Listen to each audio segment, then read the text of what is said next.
I got a very interesting VR headset for you today. This is the DPVR E4. It's 120 hertz headset, and there's a few interesting things about it I'm noticing off the bat. So the setup was very easy, to be fair. Just connected it, one piece of software, and it works. It's inside-out tracking. I don't need to really calibrate it. I've just put it on, and it seems to know what's going on, which is great. It's got a cool feature. It's this. Now, that might not sound like a big deal. Oh, no, it's got... When I'm not racing, you can go and have a look at your screen and everything quite easily. It's also incredibly lightweight. So this is a DPVR E4.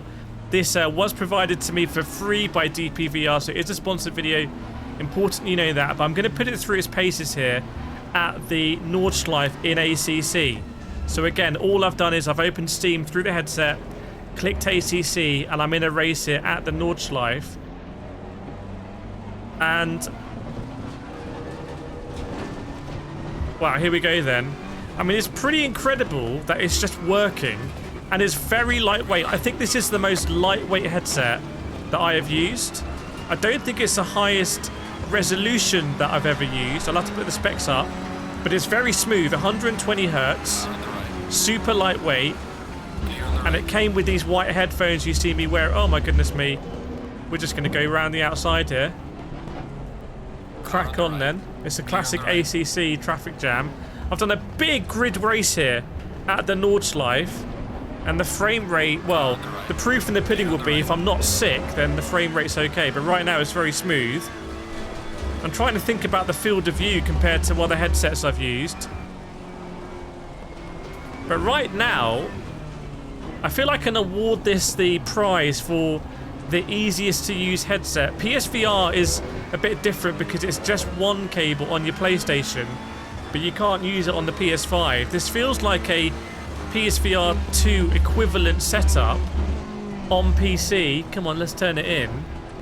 But it's so much lighter. It's very light, it's very comfortable. The flick up stream for me seems to indicate that this is about convenience. So if you want a headset that... Let's try and go through the gears here. If you want a headset that's not going to be uncomfortable, it's not going to be bulky. Again, we'll put some stats up here of the weight so you can see what the... how much actually weighs. Oh my goodness, I'm understeering here like crazy. Come on, can we get on with this? I'm going to actually concentrate a little bit now, so I can see the dash. In VR at the Nürburgring, it is raining, as you can see.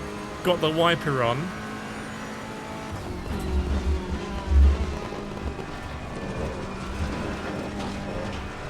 But yeah, normally when you're not driving, if you want to check your settings or change something on your desktop, there's actually two ways of doing it.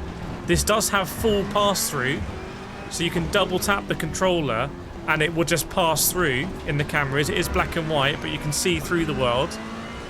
And then you can also just flip it up, which is not something I've experienced with any other VR headset, to be honest.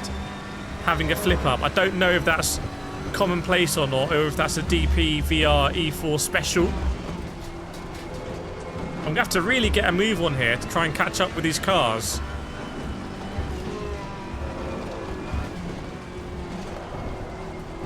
So there's a little bit of sliding. I can see myself appreciating how lightweight it is though. It does make a difference. I don't feel like I can feel the cord rubbing as well. Sometimes with the bulkier headsets, when you're sat in a racing seat like this, the sort of cord and the extension can rub on the back of the seat. And this is completely out of the box. We unboxed it at the studio. I gave it to Sam because he's never worn a VR headset before. Took it back here, literally plugged one display port into the cable and one USB into the PC. Sorry, one display port into the PC, one USB into the PC. Interestingly, when you plug it in, the file that it needs to install the software is on the device, which is quite handy, so you don't need to go to a website and download it. So I'm guessing it's sort of convenience first is what they've gone for here.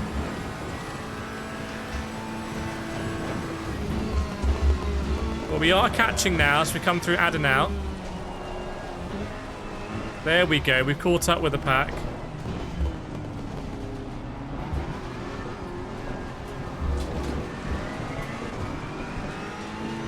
What can we do here? A lot of spray.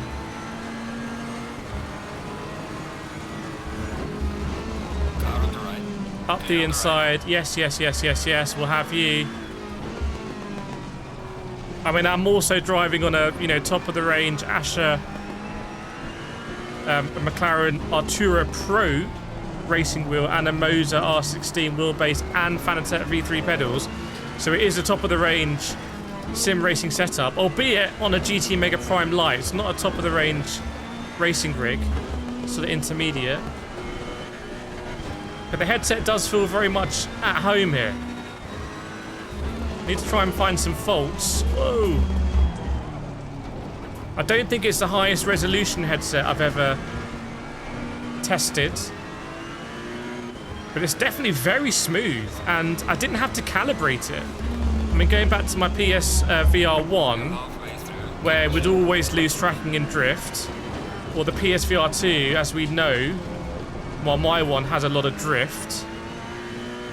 The Pimax Crystal, every so often need to calibrate it. This one, I don't know how it's done it, but just out of the box, it's like, okay, well, let's just crack on. It's not hanging around. Car on the left. Clear on the left. That was a very strong move, and I don't think he appreciated it. But you know what, pal? Just deal with it. We're sim racing. Clear on the right. I mean, the big question is, am I going to keep this on the PC? And I have to say, I'm really tempted, because it's just one of the biggest issues with VR is accessibility and sort of, oh, am I going to put a big heavy thing onto my face? Is it actually going to run? Am I going to need to calibrate it? And so actually having something that's very lightweight that you're like, right, I'm just going to flick it on, and then while the game's starting, I'm going to flick the headset up so I can just, see my screen, and then when I'm ready to go, flick it down. It's quite attractive. Another interesting feature of the DPVR E4 is the controllers use AA batteries. So I was thinking, I'm going to have to charge the controllers before I can crack on with this video. Nope, I was very surprised to see when I slid open the battery cover, it accepts AA batteries. So, see that less and less these days, but that meant I could keep going.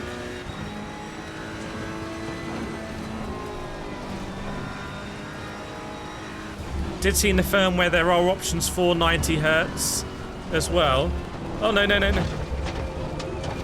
I'm trying to desperately keep up with this AMG ahead here. Come on. But like I said, I think the proof is in the pudding here, because if this was not a smooth headset, or if the resolution wasn't good, I just wouldn't be able to drive the Nordschleife. I mean, that's just facts. So the fact I'm able to do it and talk to you shows you that I am comfortable in this space.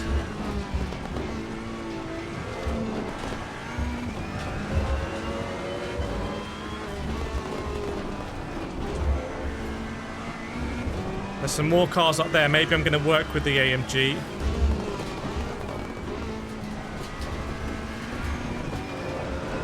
Come on, pal, let's work together, maybe. It's greasy out. Well, more than greasy. It's positively wet. Sometimes VR headsets don't like sort of sim racing where you've got a big wheel and maybe a microphone in front of your face. Definitely the big wheel in terms of the tracking, but this one again doesn't seem to mind. I haven't lost, as you can see, I just haven't lost any tracking. It just seems to be, I don't know what to compare it to. It just seems to be like a reliable thing with my very limited use, but I haven't, to not encounter one single issue yet.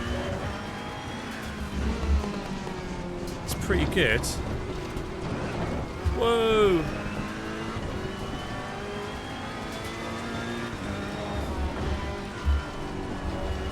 Come on. I think we can catch up with that big pack. Yes, decent exit. I'm looking at this wheel now. It's very clear. I haven't done the IPD, so the IPD adjustment, I'm still need to do that. Oh, my guy has absolutely squeezed me there in the AMG. Thank you very much. Right, I've got to drive really well now. Now it's going to be a proper test. Got this clear air. Yeah, the headphones just plug into the headset.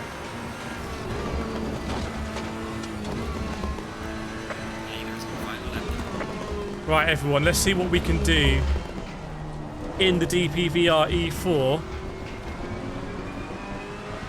Proper tests. Okay.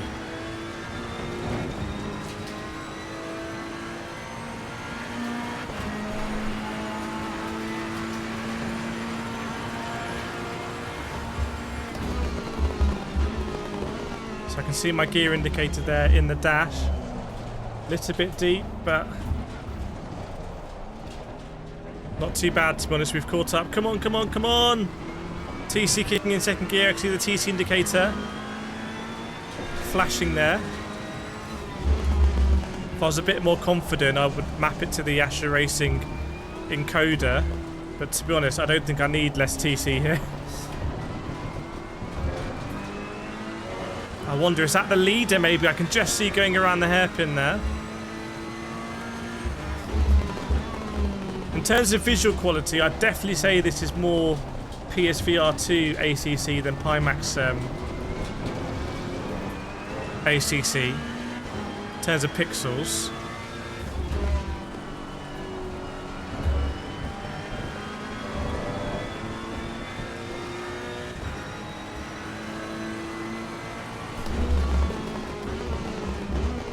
I don't have an affiliate link, by the way. I'm not going to make money if you buy this or not. I think there will be a link to buy it in the description, but just to let you know. It's interesting for me to see the different kind of options in the VR space. Do you want to go ultimate resolution for something that at the moment is going to be a bit bulkier? Or do you want to go something that's just lightweight, maybe a bit more robust, sort of rough and ready? It's just going to turn it on and get to the racing. Whoa, look at the reflections there.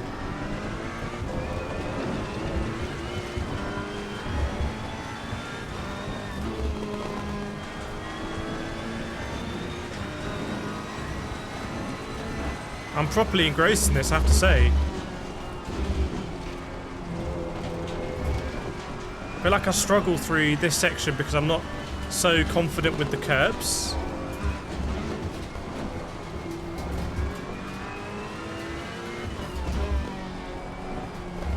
I think later on in the ring we can make it up. Just biding our time. Wonder if it's going to get darker. Looks quite overcast.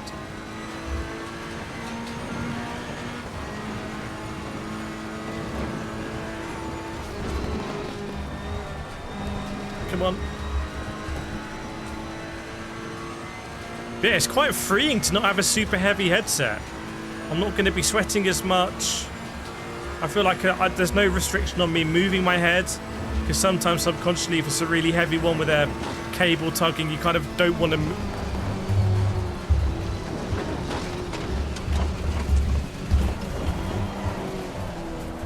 My god, how did I survive that? How on earth did I survive that? As we go into the night here at the Green Hell, it's atmospheric now.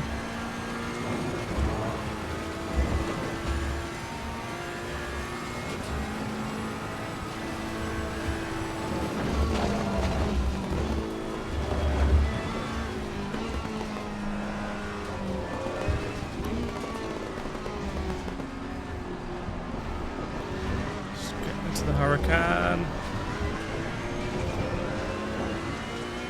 Goodness me. I can feel the rain. I know it's not real, but I can just feel it. I have to say here, I feel like I'm struggling to, in the night time now, the illumination, it's difficult for me to really pierce through.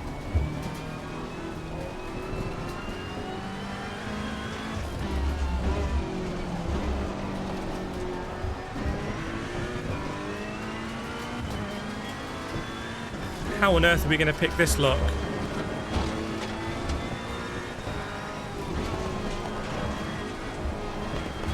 I'm loving this. Just in the ring, in VR. Oh, I've taken out my guy! On the left. I've taken him out, no! My dreams are in tatters, oh god. Sorry lads. Oh dearie me, oh my guy. But, safety feature, I can flip it up and see where the wheel is. So, that's a DPVR E4. Let me actually take it off so we can see. I mean, it is just... It's super, super, super lightweight, this thing. It's got the cameras at the front for the pass-through. It's got the flip-up screen, which is unusual. It's comfortable. I would say the downside is the pure resolution, but you can look at the specs for that. There's a lot of pros with this thing, so I recommend taking a look at the spec sheet, and there'll be a link in the description, more information. But yeah, thanks so much DPVR for sending this over, the E4. They have sponsored this video, and an interesting one to try out. I'll be doing more of it on the channel, so let me know any questions, and I'll see you next time.